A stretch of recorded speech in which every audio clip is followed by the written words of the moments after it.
Hello student, मैं साजिदा अंसारी आप सबका स्वागत करती हूँ ऑनलाइन स्टडी विद SMA।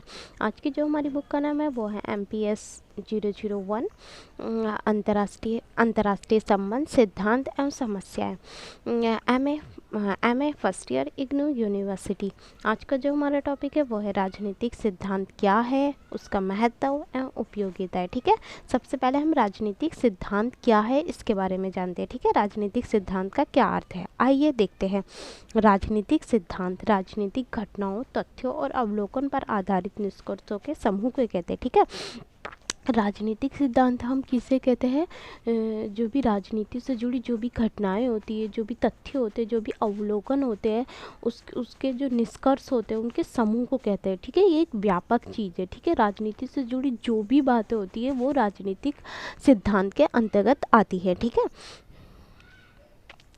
तथा इन घटनाओं एवं तथ्यों के आधार पर इनकी व्याख्या की जाती है और इन घटनाओं और तथ्यों के आधार पर इनकी व्याख्या की जाती है और नवीन घटनाओं एवं तथ्यों के संदर्भ में उक्त निष्कर्षों एवं उपलब्धियों में सुधार किया जाता है। ठीक है, अनुभव पर आधारित तथ्यों की जांच की जा सकती है। इस तरह राजनीतिक सिद्धांत राजनीतिक निष्कर्षों का समूह है। ठीक है, राजनीतिक सिद्धांत अंग्रेजी भाषा के शब्द पॉलिटिकल थ्योरी का हिंदी रूपांतरण है। ठीक है, राजनीतिक सिद्धांत को हम अंग्रेजी में पॉलिटिकल थ्योरी कहते हैं और थ्योरी शब्द किससे लिया गया है? थ्योरी शब्द की उत्पत्ति यूनानी भाषा के थ्योरिया से हुई है, जिसका अर्थ होता है एक ऐसी मानसिक दृष्टि जो एक वस्तु के अस्तित्व और कारणों को प्रकट करती है। ठीक है, वस्तु के अस्तित्व और उसके कारणों को प्रकट करती है, उसका क्या अस्तित्व है और उसके क्या कारण है उसको प्रकट करती है। वर्तमान समय में राजनीतिक सिद्धांत शब्दावली का प्रयोग विस्तृत अर्थ होता है। ठीक है, वर्तमान समय में राजनीतिक सिद्धांत का जो विस्तृत अर्थ है वो क्या है? राजनीतिक सिद्धांत राजनीति के अथवा राजनीति के उसके विषय से जुड़ा एक सिद्धांत है। हाँ, ठीक है, वर्तमान समय में इसका विस्तृत अर्थ ये है कि राजनीतिक सिद्धांत राजनीति और उसके विषय से जुड़ा एक सिद्धांत है। ठीक है, राजनीति और उसके जो भी उसके विषय होंगे, राजनीति के अंदर जो भी राजनीति से रिलेटेड जो भी उसके विषय होंगे उससे जुड़ा एक सिद्धांत है। ये राजनीति का विज्ञान है, उसका दर्शन है और इसका इतिहास भी है। आइए इसकी परिभाषा के बारे में जानते हैं। ठीक है, जॉर्ज कैटलिन के अनुसार राजनीतिक सिद्धांत राजनीतिक विज्ञान और राजनीतिक दर्शन दोनों का मिश्रण है। राजनीतिक सिद्धांत क्या है? राजनीतिक विज्ञान और राजनीतिक दर्शन दोनों का मिश्रण है, जहां संपूर्ण सामाजिक जीवन के नियंत्रण के विभिन्न स्वरूपों की प्रक्रिया की ओर ध्यान आकर्षित करता है। ये जहां नहीं है, ये जो संपूर्ण सामाजिक जीवन के नियंत्रण के विभिन्न स्वरूपों की प्रक्रिया की ओर ध्यान आकर्षित करता है। ठीक है, जॉर्ज सेबाइन के अनुसार व्यापक तौर पर राजनीतिक सिद्धांत से अभिप्राय उन सभी बातों से है जो राजनीति से संबंधित है। ठीक है, कहने का मतलब वही है कि राजनीति से जुड़ी जो भी बातें होगी वो राजनीतिक सिद्धांत के अंतर्गत आती हो और संकीर्ण अर्थ में ये राजनीतिक समस्याओं की विविधता से छानबीन रखता है। ठीक है, उन समस्याओं की छानबीन रखता है। अब हम देखेंगे राजनीतिक सिद्धांत का महत्व और उसकी उपयोगिताएं। राजनीतिक सिद्धांत की महत्वता का प्रतिपादन करते हुए यूजीन जे महीन ने लिखा है, अपने आदर्श रूप में सिद्धांत एक निर्माण की प्रक्रिया है। ठीक है, सिद्धांत एक निर्माण की प्रक्रिया तथा कला की कृति है। अच्छे सिद्धांत सौंदर्य की वस्तुएं तथा सौंदर्य की मूल्य होती है। उर्वर, विचारोत्तेजक, सरल, उत्पादक व संतोषप्रद राजनीतिक सिद्धांत द्वारा एक आदर्श समाज की रूपरेखा बनती है। ठीक है, राजनीतिक सिद्धांत के द्वारा ही एक अच्छे समाज की रूपरेखा बनती है। इसलिए जीवन के प्रत्येक क्षेत्र में राजनीतिक सिद्धांत का बहुत महत्व है। इसलिए जीवन के हर एक क्षेत्र में राजनीतिक सिद्धांत का बहुत ज़्यादा महत्व है। ठीक है, राजनीतिक सिद्धांतों का महत्व का अध्ययन निम्नलिखित रूप से किया जा सकता है। ठीक है, उसके महत्व का जो अध्ययन है वो निम्नलिखित रूप से किया जा सकता है। इसका फर्स्ट पॉइंट है सामाजिक परिवर्तन को समझने में सहायक। ठीक है, समाज में जो भी परिवर्तन होते हैं उसे समझने में सहायक है राजनीतिक सिद्धांत। ठीक है, और ये जीवन के ये समाज के हर पहलुओं पर प्रभाव डालते हैं कुछ ना कुछ। ठीक है, ये देखते हैं। मानव सामाजिक गतिशील संस्था है जिसमें दिन प्रतिदिन परिवर्तन होते रहे हैं। ये परिवर्तन समाज के राजनीतिक, आर्थिक तथा सांस्कृतिक जीवन पर कुछ ना कुछ प्रभाव डालते हैं। इतिहास इस बात का साक्षी है कि जिन देशों में स्थापित सामाजिक वस्तुओं के विरुद्ध क्रांति हुई अथवा विद्रोह हुआ, उसका मुख्य कारण उस समय की स्थापित अवस्थाओं में नई उत्पन्न उस समय की जो उस समय की स्थापित अवस्थाओं में नई उत्पन्न परिस्थितियों के अनुकूल नहीं थी। ठीक है, वो जो नई उत्पन्न परिस्थितियाँ उनके अनुकूल नहीं थी। फ्रांस की सन 1789 की क्रांति का उदाहरण हमारे सामने है। कार्ल मार्क्स ने राजनीतिक सिद्धांत को एक विचारधारा का ही रूप माना है और उसका विचार था कि जब नई सामाजिक अवस्था की स्थापना हो जाएगी तो फिर सिद्धांतीकरण की आवश्यकता नहीं रहेगी। कार्ल मार्क्स ने एक विशेष विचारधारा और कार्यक्रम के आधार पर वर्ग विहीन और राज्य विहीन समाज की कल्पना की थी। उसका ये विचार ठीक नहीं है कि समाज स्थापित हो जाने के पश्चात सिद्धांतीकरण की आवश्यकता नहीं रहेगी। ठीक है, उनकी ये विचारधारा बिल्कुल गलत थी। वो मानते हैं ना एक वर्ग विहीन समाज हो जाएगा तब किसी सिद्धांत की कोई ज़रूरत नहीं पड़ेगी, पर उनकी जो बात है, उनकी ये विचार जो है वो ठीक नहीं है।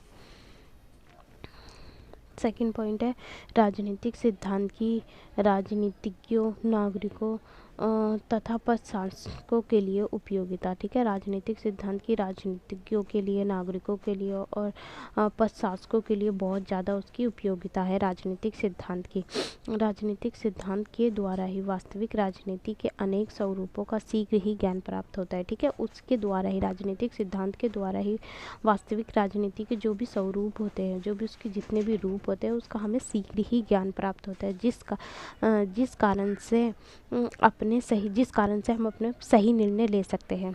ठीक है, जब हमें शीघ्र ही ज्ञान प्राप्त हो जाएगा तो हम उससे क्या होगा, हमें अच्छे से सही से निर्णय ले पाएंगे। डॉक्टर श्यामलाल वर्मा ने लिखा है, उनका ये कहना है कि केवल ढोंग या अहंकार है कि उन्हें राजनीतिक सिद्धांत की कोई आवश्यकता नहीं है या इसके बिना ही अपना कार्य कुशलता पूर्वक कर रहे हैं अथवा कर सकते हैं। वास्तविक बात यह है कि ऐसा करते हुए भी वे किसी न किसी प्रकार के राजनीतिक सिद्धांत को काम में लेते हैं। ठीक है, डॉक्टर श्यामलाल का ये कहना है कि ये ढोंग और अहंकार है कि राजनीतिक सिद्धांत की हमें कोई ज़रूरत नहीं है और उसके बिना हम अच्छी कुशलतापूर्वक कार्य कर सकते हैं, परंतु वास्तविक में ऐसा कुछ नहीं है। उसके बिना हम कुछ नहीं कर सकते, उसकी हमें राजनीतिक सिद्धांत की हमें बहुत ज़्यादा ज़रूरत है। वास्तविकता का ज्ञान। ठीक है, राजनीतिक सिद्धांत से हमें वास्तविकता का ज्ञान प्राप्त होता है। ठीक है, राजनीतिक सिद्धांत से हमें वास्तविकता के बारे में जानकारी मिलती है। राजनीतिक सिद्धांत अपनी वैज्ञानिक विषय वस्तु के द्वारा अनुशासन में एकरूपता तथा संबंधबद्धता का विकास करते हैं। इस प्रक्रिया से अनुशासनात्मक का स्तर ऊंचा होता है, जिससे अनेक घटनाओं तथा तथ्यों को समझने में सहायता मिलती है। ठीक है, उससे हमें क्या होता है, अनेक घटनाओं और समस्याओं को समझने में सहायता मिलती है। वास्तविकता में क्या है, मतलब वास्तविकता का ज्ञान होता है, एक्चुअल में प्रॉब्लम क्या है, कैसी है, उस चीज़ का हमें ज्ञान होता है। फोर्थ पॉइंट है समस्याओं के समाधान में सहायक। ठीक है, जो भी समस्याएं होती है, ये हम तथ्य निकालते हैं, उसके आधार पर निष्कर्ष करते हैं, अवलोकन, इन सारी चीज़ों की जांच पड़ताल होती है। इससे क्या होता है, समस्या का हमें पता चलता है। जब समस्या का हमें पता चलता है तभी तो हम उसका समाधान कर सकते हैं। तो राजनीतिक सिद्धांत जो है हमें समस्याओं के समाधान में सहायता करता है। ठीक है, राजनीतिक सिद्धांतों का महत्व राजनीतिक समस्याओं के समाधान से जुड़ा हुआ है। एक राजनीतिक चिंतन परिस्थितियों का गहन अध्ययन करता है और उन परीक्षण के आधार पर अपने कुछ समाधान प्रस्तुत करता है। ठीक है, जो राजनीतिक चिंतन होता है, गहन अध्ययन करता है, बहुत ज़्यादा उसके बारे में चीज़ें पढ़ता है, ये कैसे हुआ, क्या हुआ, तो फिर उसके बाद जो समस्या होती है उसका समाधान प्रस्तुत करता है। तो अध्ययन करता है तभी तो हमें समस्याओं का पता चलता है। तो इसलिए जिससे मानव जीवन यानी संपूर्ण व्यवस्था को लाभ होता है, जिससे सबको ही लाभ होता है। अतः समस्याओं के समाधान के दृष्टिकोण से राजनीतिक सिद्धांत बहुत ज़्यादा उपयोगी है। हाँ, फिफ्थ पॉइंट है वैज्ञानिक व्याख्या में सहायक। ठीक है, ये इसे हमें वैज्ञानिक रूप देखने को मिलता है राजनीतिक सिद्धांत से। सिद्धांत वैज्ञानिक व्याख्याएं प्रस्तुत करने में सहायक होते हैं।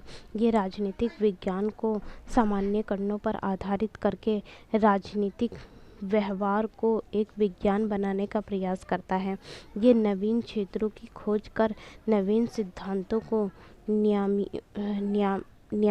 में लाता है। ठीक है, नियम में लाता है। राजवैज्ञानिक राजनीतिक सिद्धांतों के आधार पर ही भविष्य में घटने वाली घटनाओं को प्राप्त होने वाले परिणामों के संबंध में पूर्व कथन कर सकते हैं। ठीक है, विज्ञान के द्वारा ही राजवैज्ञानिक जो है विज्ञान के द्वारा ही तो हमें पता चलता है सारी चीज़ों का। जब हमें सारी चीज़ों का पहले ही पता चल जाता है उसके परिणाम, तो हम उसके परिणाम या का पूर्व अनुमान लगा सकते हैं कि उसके क्या परिणाम निकलेंगे। ठीक है, ये सारी चीज़ें विज्ञान से ही हमें वैज्ञानिक तौर से हमें पता चलती है, वैज्ञानिकरण के बारे में भी पता चलती है और ये वैज्ञानिक व्याख्या में सहायक है। मानव समाज की प्रगति के लिए आवश्यक राजनीतिक सिद्धांत। ठीक है, राजनीतिक सिद्धांत क्या है? मानव समाज की प्रगति करता है। राजनीतिक सिद्धांत मानव समाज की राजनीतिक, संवैधानिक, वैधानिक प्रगति में सहायता करता है।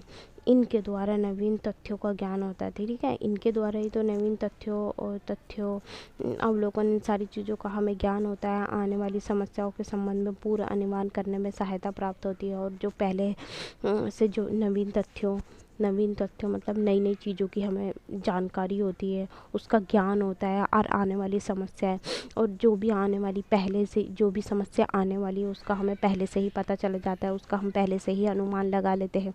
वर्तमान वैज्ञानिक युग में राजनीतिक सिद्धांत और अधिक उपयोगी है और आज के समय में ये और बहुत ज़्यादा उपयोगी है। भविष्य की योजना में सहायक। ठीक है, जब हमें पहले से ही चीज़ों का ज्ञान हो जाएगा तो पहले से ही हमें किसी चीज़ का पता चल गया ये समस्या आने वाली है, तो हम उसकी पहले से ही योजना बना लेंगे। भविष्य में हमें क्या करना है, ऐसे करना है, वैसे करना है, ये सारी चीज़ें ऐसे करेंगे तो ये चीज़ ठीक हो जाएगी। तो भविष्य में मतलब आने वाली चीज़ों की योजनाएं बनाने में हमें इससे सहायता मिलती है। राजनीतिक सिद्धांत का उद्देश्य केवल वर्तमान परिस्थितियों की समालोचना करना ही नहीं है, वरन भविष्य के लिए योजना निर्धारित करना भी है। ठीक है, कहने का मतलब वही है, जब हमें चीज़ों की पहले से ही अनुमान लग जाएगा, हमें परिस्थितियों का पहले से ही पता चल जाएगा, तो हम उसकी भविष्य के लिए हमें ऐसा करना चाहिए, उसके लिए हम योजना बनाना शुरू कर देंगे। केवल वो सिर्फ वर्तमान की परिस्थितियों के बारे में नहीं बताता है, वो हमें भविष्य की भी योजना निर्धारित करने में मदद करता है, ताकि एक बेहतर भविष्य का निर्माण किया जा सके। उदाहरण के लिए प्लेटो द्वारा अपनी प्रथम व महत्वपूर्ण आदर्शवादी रचना द रिपब्लिक में न्याय, शिक्षा व साम्यवादी सिद्धांतों के साथ साथ अनेक सिद्धांतों का प्रतिपादन आदर्श राज्य की परिकल्पना के लिए किया गया था। ठीक है, इसी प्रकार सकारात्मक उदारवी चिंतकों के द्वारा न्यायपूर्ण समाज के लिए लोक कल्याणकारी राज्य की स्थापना के विभिन्न सिद्धांतों का प्रतिपादन किया गया था। ठीक है, ये इसका उदाहरण है। रिपब्लिक में बहुत सारी न्याय, शिक्षा, साम्यवादी सिद्धांतों के साथ साथ और भी बहुत सारे अनेक सिद्धांतों का प्रतिपादन हुआ था।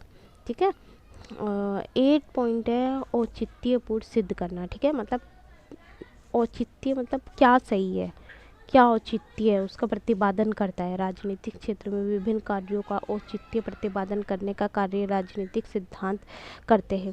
जनता की दृष्टि में शासन प्रणाली एवं शासकों के औचित्यपूर्ण प्रदान करने में सिद्धांत अत्यंत महत्वपूर्ण उपकरण की भूमिका निभाते हैं। विशिष्ट वर्ग प्राय अपनी श्रेष्ठता को बनाए रखने के लिए इसी उपकरण की मदद लेता है। ठीक है, 9 पॉइंट है नवीन घटनाओं का विकास।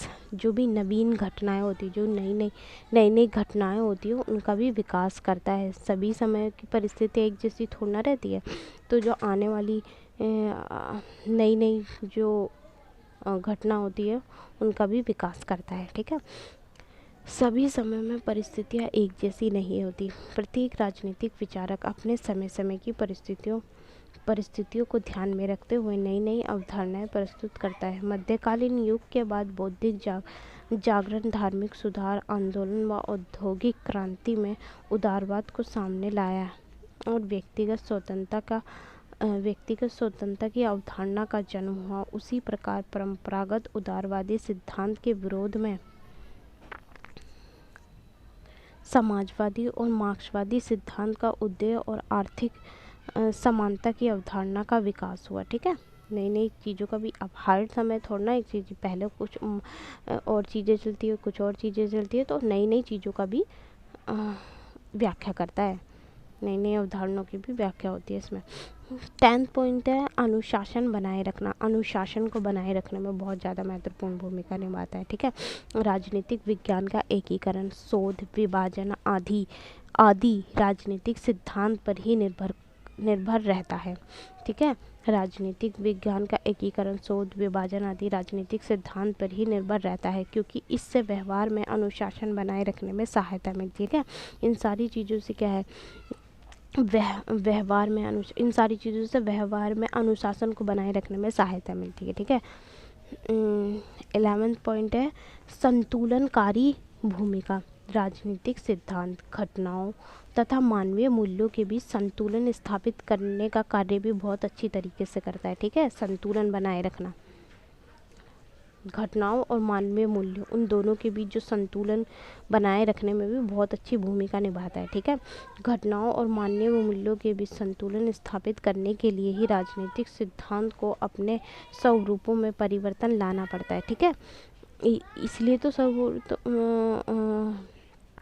अपने अपने स्वरूपों में परिवर्तन, जैसा मध्यकालीन युग में उस हिसाब से, आने वाले वर्तमान युग में उस हिसाब से, जैसे जैसे परिस्थितियाँ होती है अपने वैसे वैसे ही वो अपना स्वरूप बदलता रहता है, वो अपने रूप बदलता रहता है। इससे क्या होता है, तालमेल बना रहता है। ठीक है, संतुलन एक स्थापित रहता है मानव मूल्य और सिद्धांत के बीच।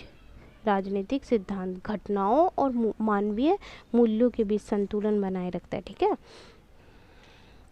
आज का जो हमारा टॉपिक है वो यहीं समाप्त होता है। अगर आपको मेरी वीडियो अच्छी लगी तो please like, share and subscribe जरूर करें। Thank you.